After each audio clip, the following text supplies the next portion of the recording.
के राज्य एल्सिनोर में रात का सन्नाटा पसरा हुआ है। महल की प्राचीर पर पहरेदार खड़े हैं, बर्नार्डो और मार्सेलस। अचानक उन्हें एक भूत दिखाई देता है, बिल्कुल मृत राजा हैमलेट जैसा। वे भयभीत हो जाते हैं और तुरंत ये बात प्रिंस हैमलेट के दोस्त होरेशियो को बताते हैं। भूत कुछ नहीं बोलता, बस मौन खड़ा रहता है और फिर गायब हो जाता है। अगले दिन डेनमार्क के दरबार में नया राजा क्लॉडियस अपने सिंहासन पर बैठा है। वो अभी अभी अपने भाई यानी पुराने राजा हैमलेट की मृत्यु के बाद गद्दी पर बैठा है और उसने उसी की विधवा क्वीन गर्ट्रूड से यानी हैमलेट की मां से विवाह कर लिया है। ये बात प्रिंस हैमलेट को भीतर तक तोड़ देती है। वो अपने पिता की मृत्यु और मां की जल्दबाजी में की गई शादी दोनों से दुखी है। इसी बीच होरेशियो हैमलेट को भूत के बारे में बताता है। हैमलेट तय करता है कि वो खुद उससे मिलेगा। रात में भूत दोबारा प्रकट होता है और हैमलेट से कहता है कि वो कोई साधारण आत्मा नहीं है। वो हैमलेट के पिता की आत्मा है, जिसे राजा क्लॉडियस ने सोते समय उसके कान में जहर डालकर मार दिया था ताकि वो सिंहासन हासिल कर सके। भूत अपने बेटे हैमलेट से कहता है, अपने पिता का बदला लो, लेकिन यह भी आदेश देता है कि अपनी मां को हानि ना पहुंचाना। यह सुनकर हैमलेट स्तब्ध रह जाता है। वो कसम खाता है कि वो बदला लेगा, लेकिन चालाकी से। इसलिए वो सबके सामने पागलपन का नाटक करने का फैसला करता है ताकि कोई उसकी योजना का अंदाजा न लगा सके। एक्ट 2 में दरबार के सलाहकार पोलोनियस को लगता है कि हैमलेट का ये पागलपन उसकी बेटी ओफिलिया के प्यार की वजह से है। ओफिलिया, जिसे हैमलेट सच में चाहता था, अब उससे दूर हो गई है क्योंकि पोलोनियस ने उसे मना कर दिया था। क्लॉडियस और गर्ट्रूड पोलोनियस की बात मानकर हैमलेट की जांच के लिए उसके बचपन के 2 दोस्तों रोशनक्रैंस और गिल्डेनस्टर्न को बुलाते हैं ताकि वे उस पर नजर रख सकें। लेकिन हैमलेट बहुत चतुर है। वो जल्द ही समझ जाता है कि उसके दोस्त जासूसी कर रहे हैं। उसी समय कुछ अभिनेता यानी प्लेयर महल में आते हैं। हैमलेट को एक विचार आता है। वो उनसे कहता है कि वो एक नाटक करें जिसमें एक राजा को उसी तरह कान में जहर डालकर मारा जाता है जैसा कि उसके पिता के साथ हुआ था। हैमलेट चाहता है कि वो इस नाटक के दौरान क्लॉडियस के चेहरे के हाव भाव देखकर सच जान सके। नाटक की रात आती है। सभी दरबारी मौजूद हैं, क्लॉडियस, गर्ट्रूड, पोलोनियस और ओफिलिया भी।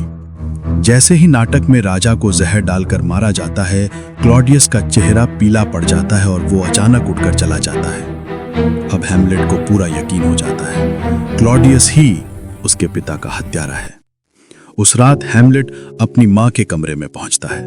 वो गर्ट्रूड से गुस्से में सवाल करता है कि उसने इतनी जल्दी उसके चाचा से शादी क्यों कर ली। उसी समय पर्दे के पीछे छिपा पोलोनियस आवाज करता है। हैमलेट सोचता है कि वो क्लॉडियस है और बिना सोचे समझे तलवार घोंप देता है। पोलोनियस मारा जाता है। गर्ट्रूड घबरा जाती है। तभी भूत फिर से प्रकट होता है, हैमलेट को याद दिलाने के लिए कि उसका असली मकसद बदला है, न कि अपनी मां पर गुस्सा। लेकिन गर्ट्रूड को भूत दिखाई नहीं देता, जिससे वो यकीन कर लेती है कि हैमलेट सच में पागल हो गया है। अब क्लॉडियस को डर लगने लगता है। वो हैमलेट को इंग्लैंड भेजने का आदेश देता है और उसके दोस्तों के हाथ एक चुपके से लिखी गई चिट्ठी देता है जिसमें आदेश है कि इंग्लैंड पहुंचते ही हैमलेट को मार दिया जाए।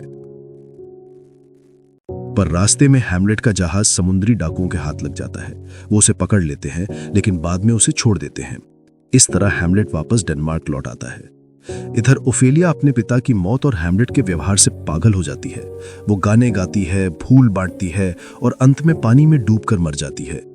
ये मौत आत्महत्या मानी जाती है। उसका भाई लेयर्टीज, जो फ्रांस में था, अब लौट आता है और अपने पिता और बहन की मौत का बदला लेने की कसम खाता है। क्लॉडियस उसकी इस भावना का फायदा उठाता है और उसे हैमलेट के खिलाफ भड़काता है। दोनों मिलकर एक षड्यंत्र रचते हैं। एक तलवारबाजी का खेल आयोजित किया जाता है जिसमें लेयर्टीज एक जहर लगी तलवार से लड़ेगा और अगर वो असफल रहा तो क्लॉडियस हैमलेट के लिए जहर भरा प्याला तैयार रखेगा। अंतिम अंक यानी एक्ट 5 में कहानी अपने दुखद अंत की ओर बढ़ती है। ओफिलिया का अंतिम संस्कार होता है। कब्रिस्तान में हैमलेट और लेयर्टीज आमने सामने आते हैं। दोनों शोक में डूबे हैं लेकिन एक दूसरे पर गुस्सा निकालते हैं। बाद में महल में तलवारबाजी का मुकाबला शुरू होता है। शुरुआत में खेल सामान्य लगता है पर जल्द ही जहर का असर शुरू होता है। लेयर्टीज हैमलेट को जहर लगी तलवार से घायल कर देता है, लेकिन संघर्ष में हैमलेट वही तलवार छीनकर लेयर्टीज को भी घायल कर देता है।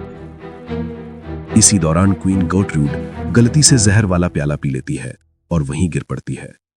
मौत के करीब पहुंचा लेयर्टीज अब पछताते हुए सच्चाई बता देता है कि यह सब क्लॉडियस की साजिश थी। हैमलेट अब और नहीं रुकता। वो क्लॉडियस को जहर पिलाकर मार देता है, लेकिन खुद भी जहर के असर से गिरने लगता है। मरने से पहले वो अपने वफादार मित्र होरेशियो से कहता है, मेरी कहानी दुनिया को बताना। और उसके अंतिम शब्द होते हैं, अब सब कुछ मौन है। The rest is silence.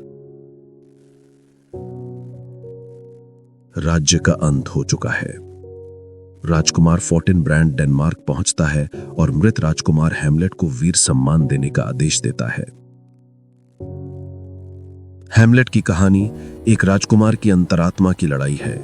कर्तव्य और संदेह, बदले और नैतिकता, जीवन और मृत्यु के बीच की जंग।